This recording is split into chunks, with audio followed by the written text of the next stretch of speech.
Moonlight on Open Graves. Chapter 2.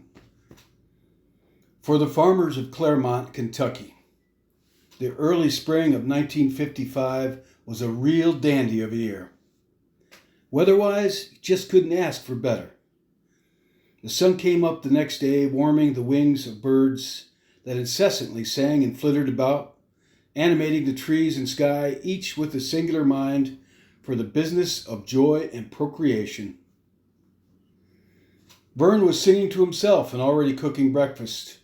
He had a pot of coffee on when Abby came down. "Hey, Abby," and Vern flipped an egg in a black cast iron skillet.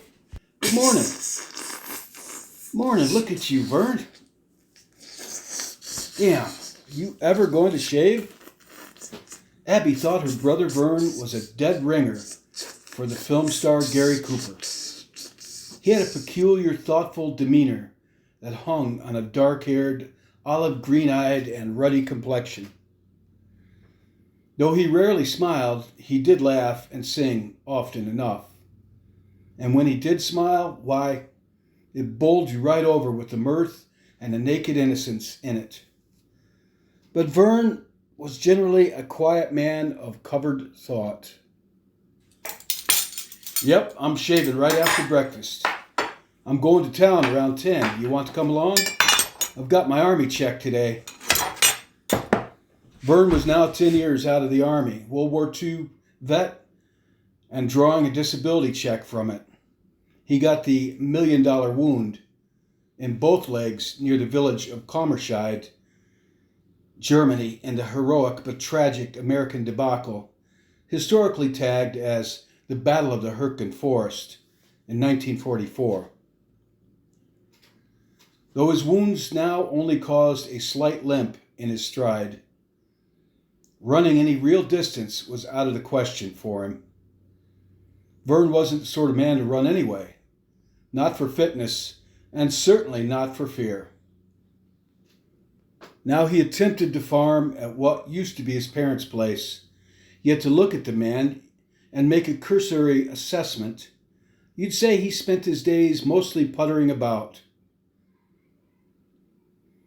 Without saying a word, Abby got to doing the dishes, and this irked Vern some. "Why do you do that?" "I'd have done those dishes. I was planning on doing it right after breakfast."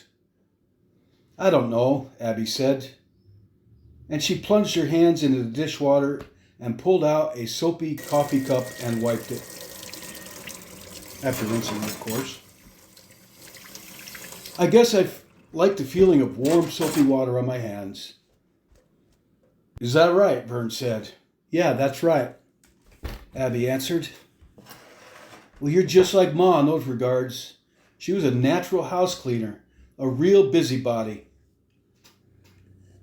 Just know that I have never and do not still expect any house chores of you, other than help with the general farm work. We both clean up after ourselves around here. You don't need to be cleaning up after me at all." And Vern tapped 2 more eggs and dumped them into the skillet. "Vern," Abby said, "just shut up and make sure you put red pepper in my eggs. I like them that way."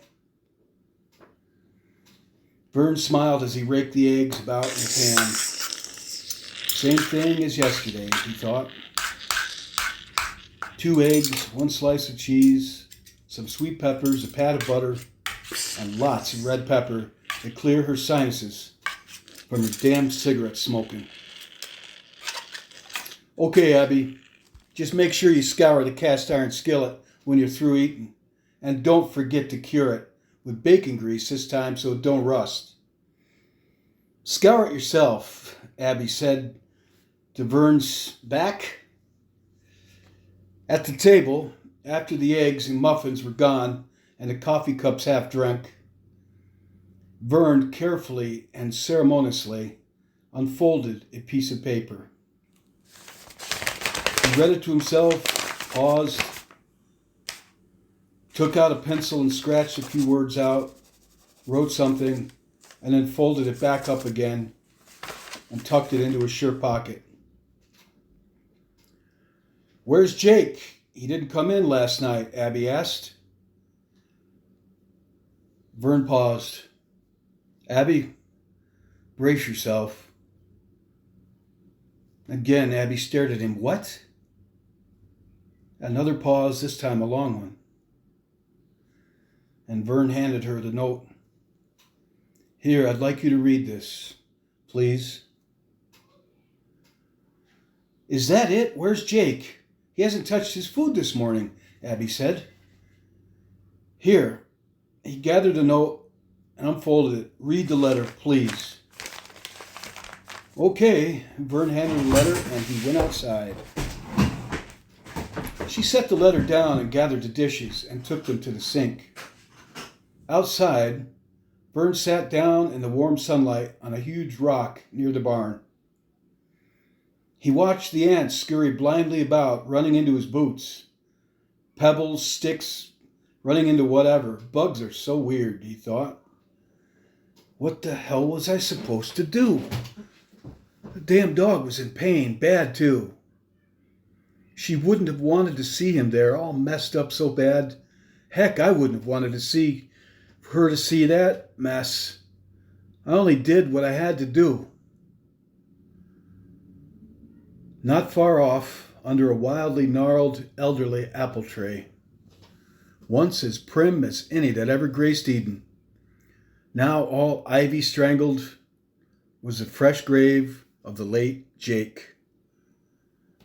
The dog-sized mound of fresh brown earth stood out against the cow-cropped emerald grass. Vern noticed a huge crow was standing on the grave.